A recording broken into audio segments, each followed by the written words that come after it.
no tavalisel vormil 3-5 aastat ja allika vormil isegi 6-8 aastat. Mis nende vormide vahe on, sellest järgmise pildi peal. Aga siin maksimaalne eluiga oli siis 11 või isegi 12 aastat selle allika vormil.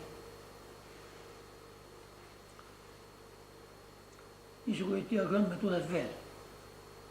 Aga milles need vormid erinesid?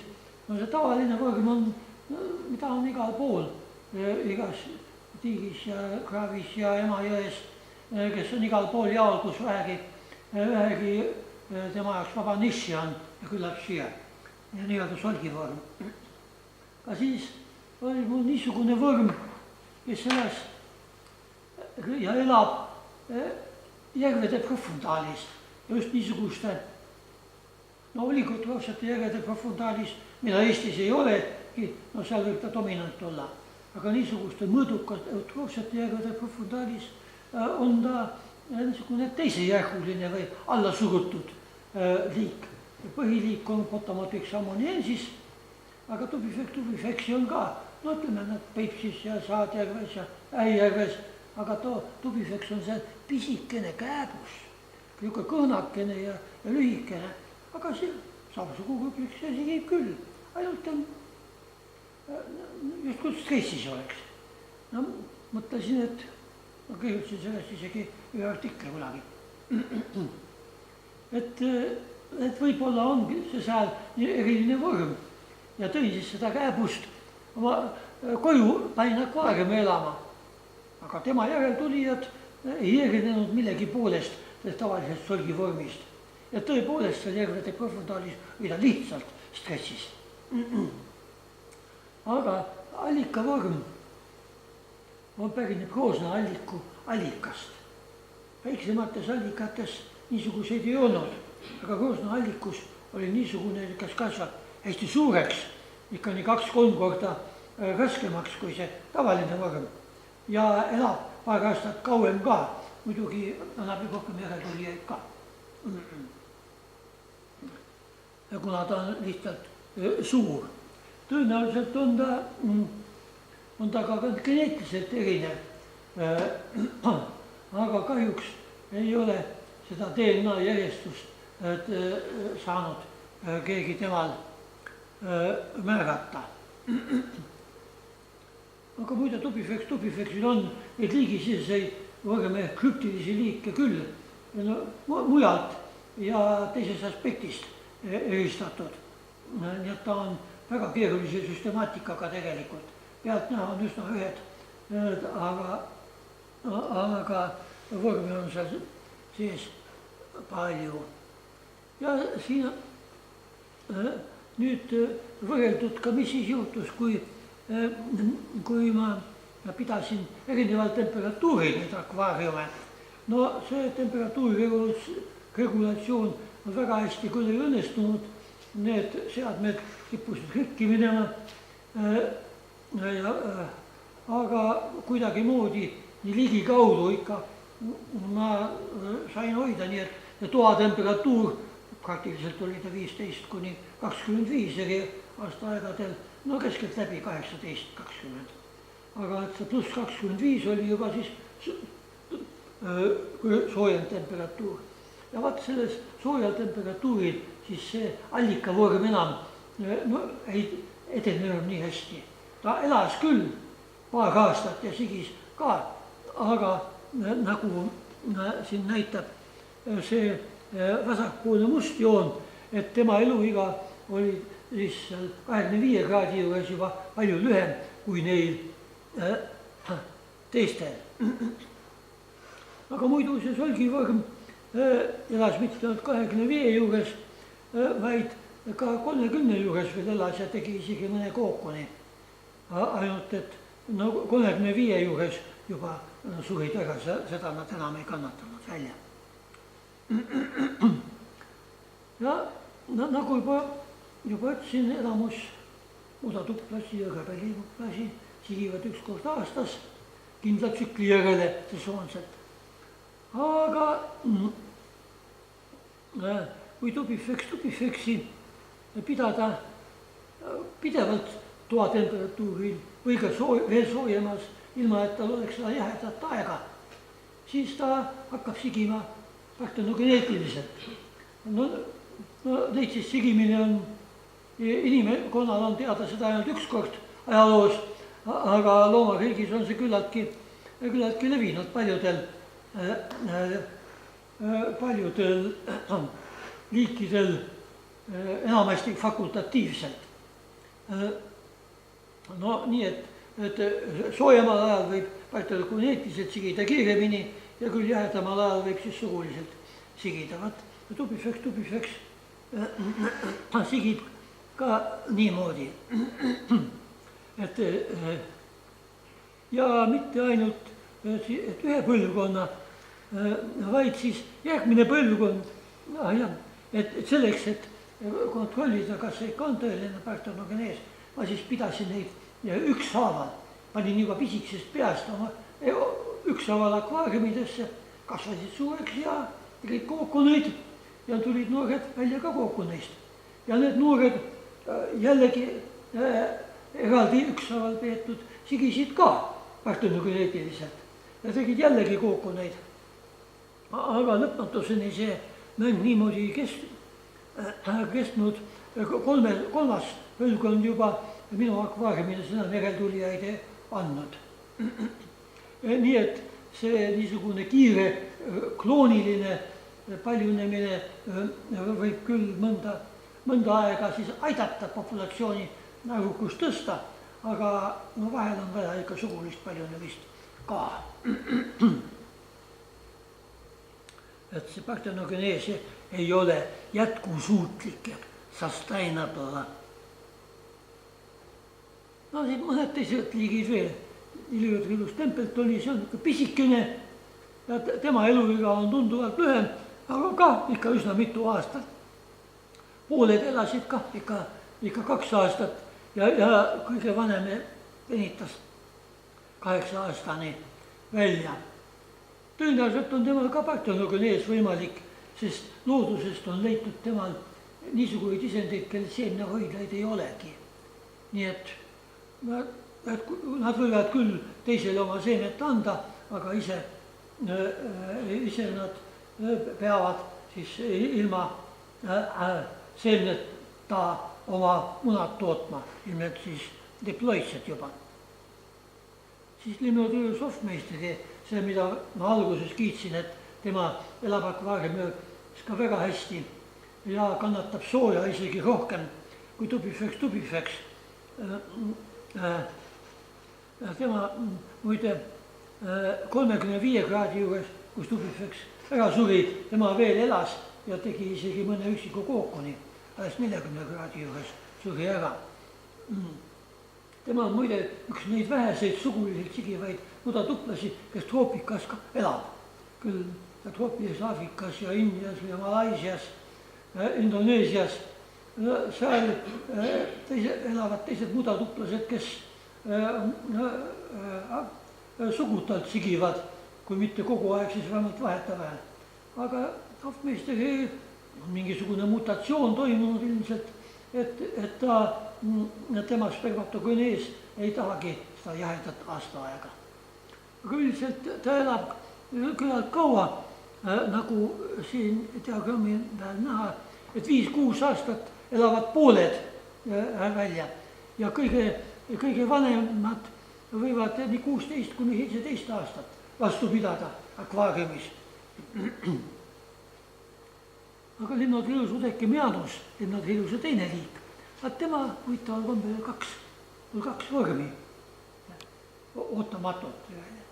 Need, mis ma Eesti veekogudest püüdsin ja kasvama panin, olid suuremad ja sigisid natuke aeglasemalt, elasid ka kauem.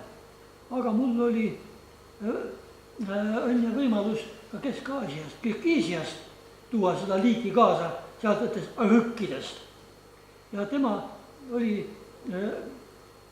rangelt palju pisem ja sigis kiiremini ja suri varem ära ka. No aga ta elas ikkagi maksimaalselt kuni veel 19 aastat. Aga no need Eesti omad, kes kõige vanem pidas vastu 28 aastat. Mõtlegi, see on juba inimese eluväega võrrelda. Iga inimene ei elagi 28 aastat, kes tormilisemalt elab. Nii et ilmselt selle nominaalse liigi all on ka kaks geneetiliselt erinevat vormi, võib-olla peitliigid. Samarõktides Barbatus, liivatupp, no temaga ei ole midagi erilist. No nii sigis mitu aastat ja suri järk-järgult ja siis ka kuni 15 eluaastani ja kõrgemat temperatuuri eriti ei tahtnud. Spermatophorus on üks tore loom, üks minu lemmikuid. Ferox tähendab, et niisugune nagu metsik või meeletu ferox.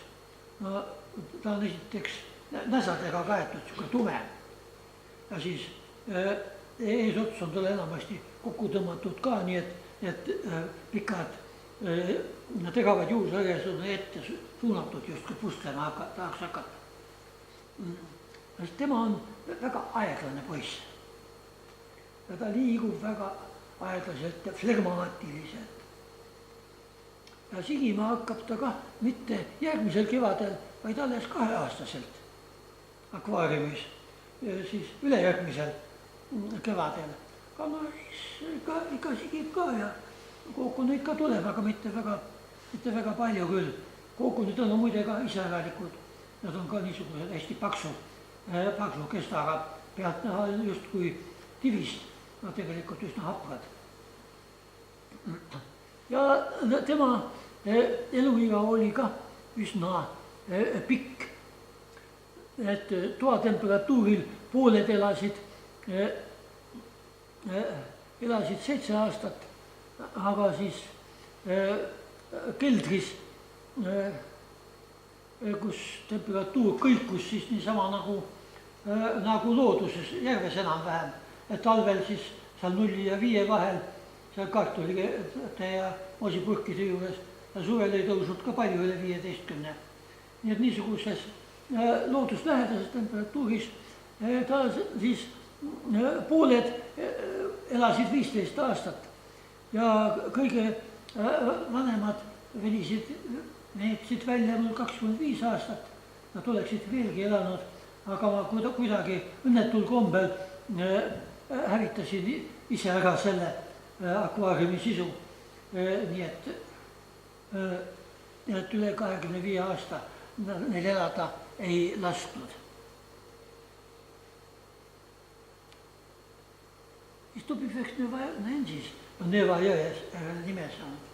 Tema on hiiglane mudatuplaste seas. Kui ülejäänud on ikka nii submikroskoopilised jämedus alla millimeetri, siis tema on oma 2-3 millimeetrit jäme ja pikkus ka ikka mitu sentimeetrit. Ta on jõevorm, elab voolavas vees, liivase põhja peal. No Eestis on ta Narva jões elanud, ma tõin seda Võhtsjärve ja Võhtsjärves liivase põhja peal seal limnoloogiaama akna all elab ka edasi. Nii et ta võiks olla niisugune hapnikulembene loom, aga elas seal muda sees ka päris kenasti. Tõsi küll, toatemperatuuril ta sigil ei hakanud, kuigi elas kuni 8 aastat. No sugu võib üks saiaga kookuneidelt tulnud, aga sesoonsel temperatuuril keldris seal hakkas sigima ja sigis mitu aastat päris edukalt. Pärast poole küll tulid kookuneid, kust enam eluvõimelise mune ei olnud. Aga kõige viimane isend elas 22 aastat siiski keldris. Moosipotide juures.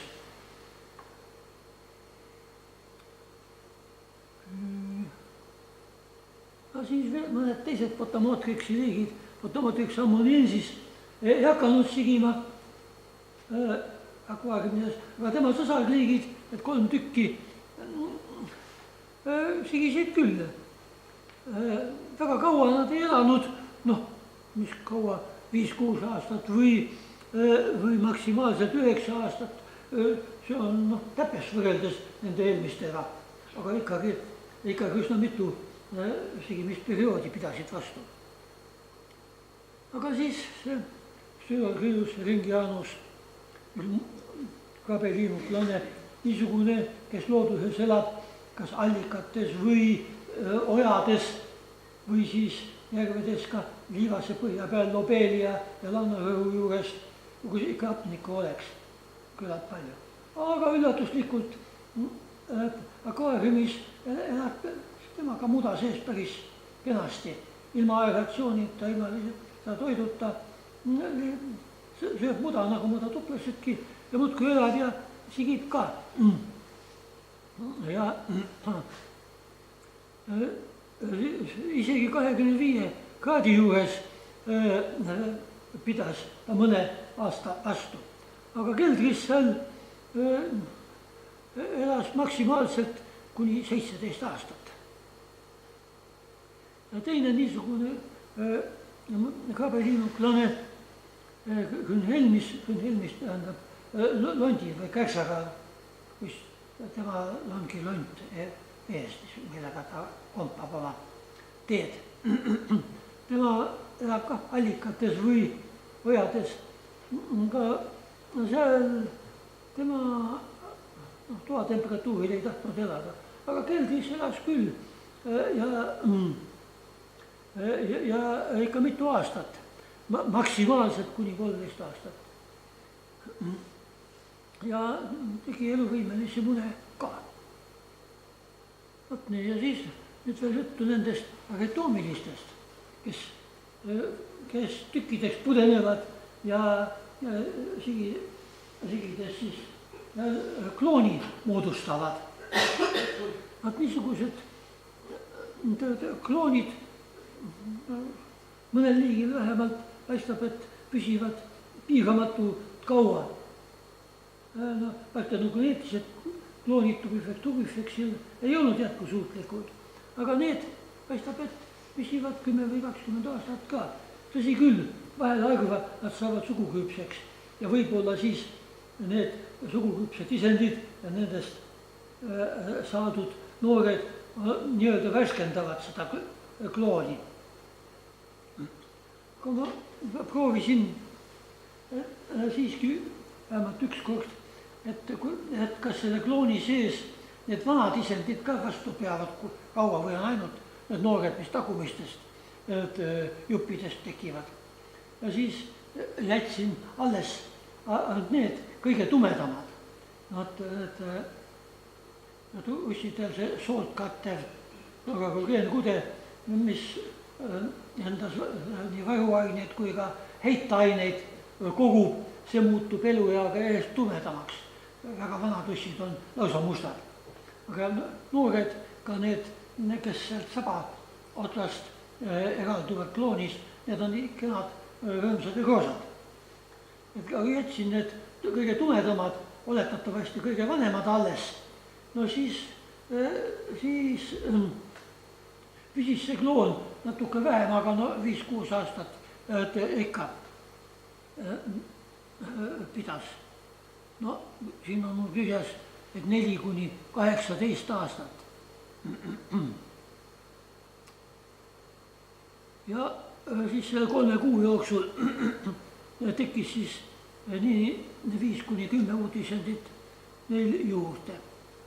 Ja vähemalt see liik Potamotrix pedoti kannatas 25 kraadi ka, aga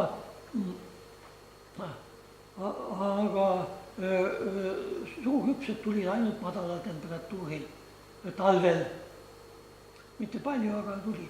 Aga veel üks huvitav asi, et talvel see aretoomia katkes. Talvel nad enam pudenud juppideks, mis kasvas küll pikaks pennikseks, võisid ka suguelundid kasvada, aga juppideks ei jagunenud. Ja sellega seostub üks huvitav asi, et see liik oli tuttav peamiselt allikatest esialgu Eestis. Ma avaldasin sellest ühe artikli kunagi isegi. aastat 30 või 40 tagasi. Aga seepärast, et ta on väga tuntav ainult siis, kui ta on suguküps. See väärgamine käib neil üldse rohkem suguelunditega. Aga kui ta on pisikene, ta võib elada ka järve profundaalis läbi Segipatomatrix ammoniensisega, aga teda ei tunne ära, teda ei erista pisikestest noortest ammoniensistest.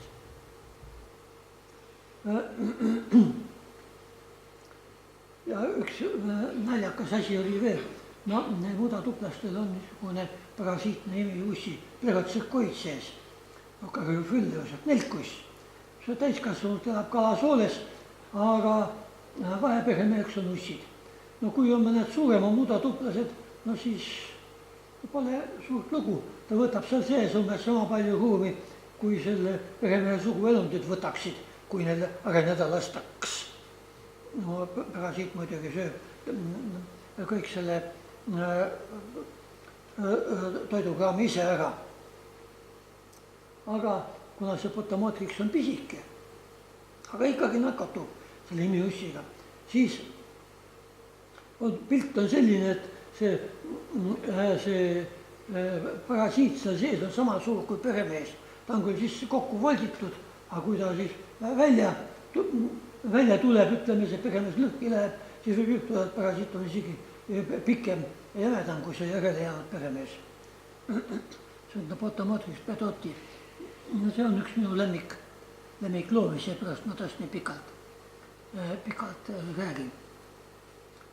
Aulodrilus pluriceta, samuti agritoomiline, samuti kloon kestis väga kaua ja oli väga viljakas ja vahelarv oli kuukuneid ka. Aga teine liik on Aulodrilus japonicus.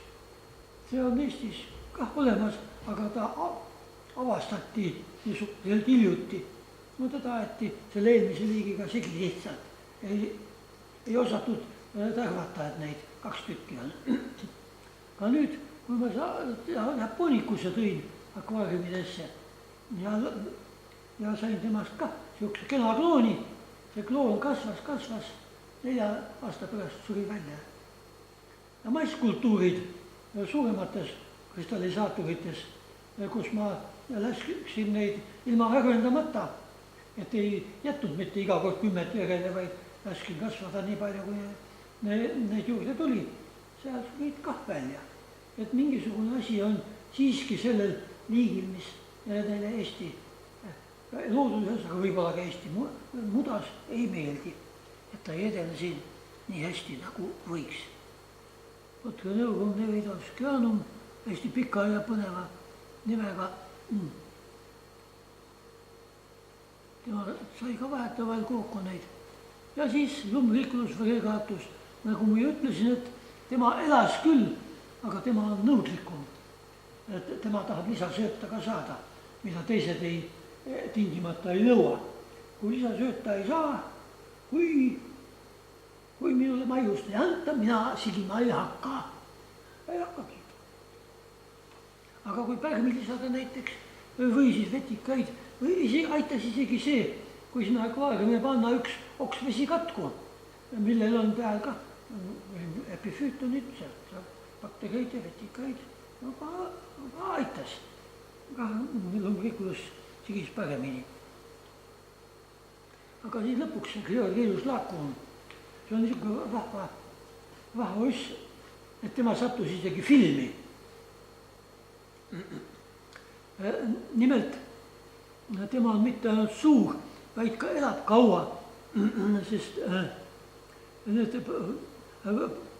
ma tõin Taugava jõest nad mitte noortena, vaid juba täiskasvanutena, kas nad olid 1-aastased või vanemad, kes seda teab. Aga ikka paarkümmend tükki. Paarikümnelt ma sain ühe ainsa kookoni selle aja jooksul, aga vanad elasid keskelt seal mudas, keskelt 5-6 aastat, aga mõned elasid kauem, 20 aastat ja rohkem. Ja kõige vanem venitas välja 46 aastat. No see on täitsa inimese eluea juba. sinna tuleb lisada veel see miinuspool, mis tal oli enne jõest toomist, vähemalt 1 aasta. Aga kuna ma lävisin ka vihmaussi uurijatega mõnedel konverentsidel, siis sattus kokku ühe Austraalia dokumentaalfilmi tegijate pundiga, kes tegid niisugust filmi nagu Worm Hunters ehk vihmaussi kütid. No neist vihmaussi uurijatest ja nende seiklustest Euroopas ja Lõuna-Aafrikas ja Kesk-Ameerikas. Ja kui said teada, et minul on niisugune igivana vihmauss akvaariumis, kuigi veeline, otsustasid seda ka filmida. Ja tulidki siis oma tiimiga 3 siia ja filmisid akvaariumis ussi ja mind ja käisime ka Riias ja mängisime rongiga sõitu ja otsisime üles Riia kolleegide abiga selle koha, kust me tookord seda ussi saime.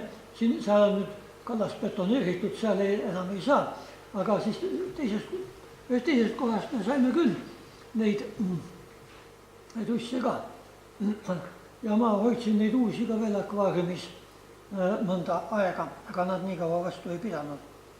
Aga siis see, kes oli 40, kes filmi sattus, see oli siis elanud akvaariumis 45 aastat. Ja siis aasta pärast filmi tegemist, kui ta 46-sena, ta suri loomuliku surma lõpuks Rahutuna-Põrule. Muide, ma sain isegi Californiast ühe kaastunde avalduse ühelt loodusuviliselt daamilt minu armsa ussi surma puhul. See film on mul ka olemas kettapäeval vihmaussi küttidest. Kui siin on huvi, siis ma võin taga üles otsida ja kaasa tuua ja võib ka seda demonstreerida. Aga see on niisugune spetsiifiline. Abnormalitis väärarenditest. No, et regeneratsioonil juhtub, et ühe saba asemel tekib 2 tükki, ikka tuleb ette. Aga nendel fragmenteeruvatel kloonidel muidugi seda sagedamini. Ükskord oli isegi 3 sabaga üks. Natuke harvemini juhtub, et ka eesotsas regenereerub 2 otsa. Patomotrix pedotil, kellel on suguelundkond üldse ette nihkunud, see on üldse niisugune reegel, et kui regenereerub neil mudatuplastel või ka kabeliilmuklastel esimene ots ja seal tekivad suguelundid, siis need tekivad 2 lüli võrra eespool, kui peaks tüüpil. Miks see nii on, seda ei tea täpselt, aga see on nagu reegel. No see Patomotrix pedotil oli siis ka oma 10 lüli seal 2 osa sees ja kummaski osas oli oma suguelundkond ka arenenud. Kuidas nad omavahel läbi said, no kopuleeruda omavahel ei saanud, et kopulatsiooniks peavad need ussid kohtuma nii vastamisi eesotsa vastu. Niimoodi paralleelselt mitte. No, aga nii see juhtus. Ja siis juhtus ka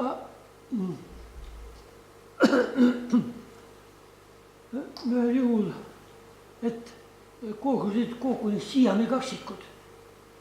Niisugused, kellel on, kes on keskosa pidi koos, aga ees ja taga ots, suu ja perak on eraldi.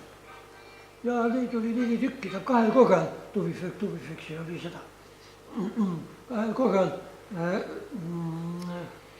tähendab 2 eri korral niisugune juhtum. Need eriti kaua ei elanud, nad siiami kaksikud, aga 2 eesotsaga pidasid väike kauem vastu.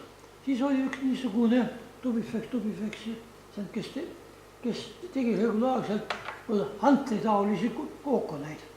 olnud mitte üks, vaid oli üks kookond, kus olid munad siit sees ja teine, kes